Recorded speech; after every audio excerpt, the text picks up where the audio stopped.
Я горжусь, что стал поэтом, и без песен не могу. Ослепленный солнца светом, на поля опять бегу. По земле иду, счастливой, весь в сиянии лучей. Отдаю родимым нивам все тепло души своей. Никул Эркай. Николай Лазаревич Эркаев – мордовский поэт, писатель, драматург и переводчик. Заслуженный поэт Мордовии, лауреат Государственной премии Мордовии и член Союза писателей с 1934 года. Родился 22 мая 1906 года в деревне Курилове, ныне Рамадановского района Республики Мордовия. Эрзянское село Курилово – примечательное место на карте Мордовии, которое издавна славилось своими фруктовыми садами. В садах весенних предо мною село Курилово опять. Здесь, ослепленный белизною, я каждый куст готов обнять. Смотрю и чувствую, немею. Я воспарю сейчас в зарю тебя за все, что я имею. Мое село. Благодарю. Семья его отца, бедного мордовского крестьянина, была многодетной. Коле рано пришлось начать трудовую жизнь, познать истинную цену куска хлеба. В родном селе прошло детство и юность поэта. Здесь он окончил трехклассную сельскую школу и приобщился к книгам и чтению. Позднее он окончил Пензенскую совпартшколу и продолжил образование в институте и журналистике в Москве. Он не случайно выбрал путь журналиста.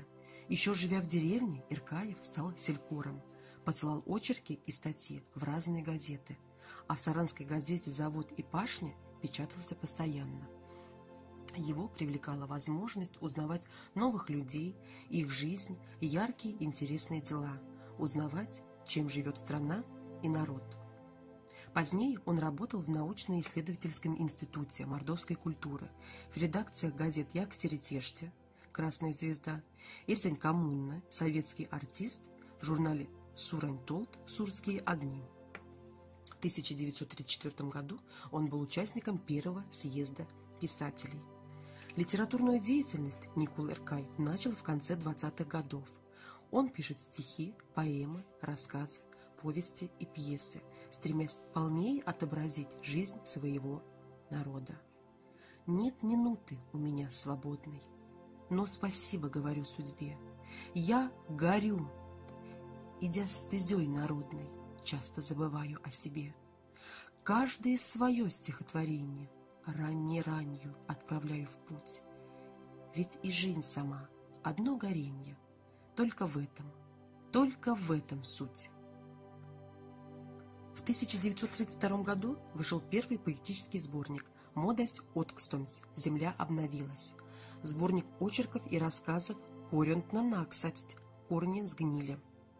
В 1936 году создает первое крупное поэтическое произведение «Моро раторто» – «Песня о раторе», где повествуется о знаменитых вехах в истории мордовского народа. Созданный поэтом образ народного поборника правды, ратора, является одним из лучших образов среди произведений мордовских писателей, посвященных исторической тематике. В первые дни Великой Отечественной войны Николай Лазаревич добровольцем ушел на фронт. «Чтоб зажечь земле звезду свободы, мы пойдем вперед на зло смертям. Смелость и отвагу наши деды по наследству передали нам». Однако состояние здоровья не позволило ему долго сражаться с врагом. Уже в конце августа 1941 года он приехал в Саранск. После войны Эркай активно сотрудничает с центральными газетами и журналами «Литературная жизнь», «Дружба народов» и другие. Много стихов пишет о родине. «Родимый край, тобою я живу.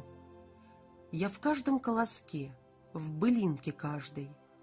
Где б ни был я, с неутолимой жаждой, родимый край, тобою я живу. Не без тебя на свете жизни нет. Ты — вдохновенье, ты — мое дыханье, ты — всех моих рассветов полыханье. Не без тебя на свете жизни нет. Все отдаю, родимый край, тебе. Порыв души, полет счастливой строчки, все от начала до последней точки. Все отдаю, родимый край, тебе». Пейзажная лирика Николы Эркая воспевает цветущие сады и шумные дубравы, тихие реки и заливные луга, широкие поля и наливные плоды родной земли.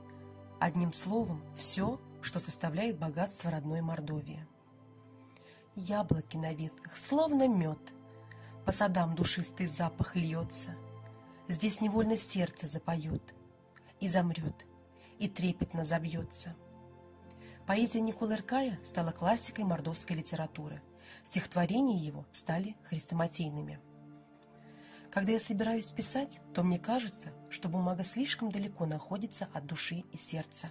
Хочется эту бумагу приложить к груди, и на ней отпечатаются мои думы, желания и вся красота, которая там накопилась, и ей там тесно. Эти слова Николы Эркая как нельзя лучше объясняют и его широкое признание, как прозаика. Среди читателей стали популярными его повести «Березовая вода», «Новая родня», «Митяево мечтание», «Шураган», «Алешка». С повестью «Алешка» Никола Эркай впервые познакомил своих читателей в 1960 году. Повесть переведена на многие языки народов СССР. Ее герой, именем которого названа повесть, хозяйственный, энергичный мальчуган, который не мог оставаться в стороне от колхозных дел в трудные послевоенные годы, хотя и был таким же, как и все подростки, и озорным, и горячим, и вспыльчивым. Мальчик был сиротой. Его отец не вернулся с войны, а мать не вынесла горя. Родители ему заменили добрые и отзывчивые люди, колхозники и педагоги. На заботу о себе Алешка отвечал тем же. Ловил доярком рыбу, готовил обед, приносил с дальнего поля горох. Все видели не только трудолюбие и любознательность Алешки, но и его душевность, смелость и находчивость. Все лето Алешка работает под паском.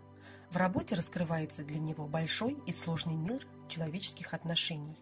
Он учится радоваться добру, распознавать и ненавидеть зло. Трудолюбие – основная черта его характера, которую автор постоянно подчеркивает. Мальчик всегда находит возможность помогать взрослым и своему другу Андрейке. Сердечно выписана дружба Алешки со свирепым племенным быком Байкалом, гордостью колхоза. Алешка смело подошел к сердитому Байкалу и спокойно обнял его за шею. Потом вытащил из кармана ломоть подсоленного хлеба. Байкал съел гостинец, облизал розовым языком губы и высоко вздернул голову. «Что же ты стоишь, бычина?» — звонко спросил Алешка. «Съел и думаешь все? А где благодарность? Ну-ка прими меня!» Байкал вытянул шею и громко замычал. Затем покорно опустил свою башку до земли. Алешка, не торопясь, уселся между рогами на кудрявый лоб быка. Бык поднял голову и медленным шагом понес своего хозяина к шалашам. Там он снова опустил голову, дал Алешке слезть и направился к коровам. Только бесстрашному Алешке удается успокоить Байкала, когда тот взбесился и стал разносить все на своем пути – амбары, плетневые сарайчики, погребицы. На одном из таких погребиц спал его друг Андрейка, и неизвестно, чем все это могло бы закончиться, не успокоя Алешка быка. В этом произведении Никола Эркай сумел увидеть мир глазами подростка во всей его прелести и поэтичности, а также передать трудности, которые неминуемо встают перед человеком, вступающим в жизнь. Повесть «Алешка» была опубликована в популярном журнале для детей «Костер». В годы Великой Отечественной войны на Мордовскую землю эвакуировали детей из Ленинграда, Белоруссии, Литвы, Латвии и Польши. В мордовских селах открывались для них детские дома, дети разбирались по семьям. Чужая мордовская сторона становилась для многих из них родной. Эти трагические события, а также непростая жизнь тыла во время войны и легли в основу повести Николы Эркая «Новая родня». Мики и Юки, мальчикам из глухой мордовской деревни, где приютили эвакуированных детей, очень хочется убежать на фронт. Но в колхозе остались только женщины, и они не могут бросить их одних. Помогая взрослым смотреть за ранеными и детьми, эвакуированными из голодного Ленинграда, мальчики не ведают о том, что их дела в тылу приближают победу над врагом. Повесть «Новая родня» на Всероссийском конкурсе на лучшие художественные произведения для детей была отмечена второй премией. Повесть «Шураган» продолжила эту тему, рассказывая о тех людях, которые стали для пострадавших из-за войны детей родными. В «Березовой воде» повествуется о тружениках современного села, о бережном отношении к окружающей природе, о взаимном уважении между людьми, о постоянной готовности прийти на помощь попавшему в беду Эркай пишет в «Митяевых мечтаниях». Автор, тонкий знаток человеческой психологии, сумел верно показать, где истоки добрых и злых начала. Никол Эркай перевел на эрзянский язык произведения Николая Гоголя, Александра Пушкина, Максима Горького, Тараса Шевченко, Муса Джалиля, Джорджа Байрона, Ивана Крылова и других поэтов. Большинство его статей и воспоминаний были опубликованы в посмертном сборнике «Родники души». Никол Эркай был удивительно общительным человеком. Летние месяцы эрзянский поэт стремился проводить у себя на родине, в Курилове, черпая творческое вдохновение в общении с природой, родными местами и односельчанами. Он часто повторял, что писатель должен быть прописан там, где живут его герои, чтобы дышать с ними одним воздухом, греться под одним солнцем, мокнуть под одним дождем и есть из одного котла. Куриловцы и жители всего района помнят Николая Лазаревича как очень внимательного к нуждам людей человека, всегда готовым помочь своим землякам.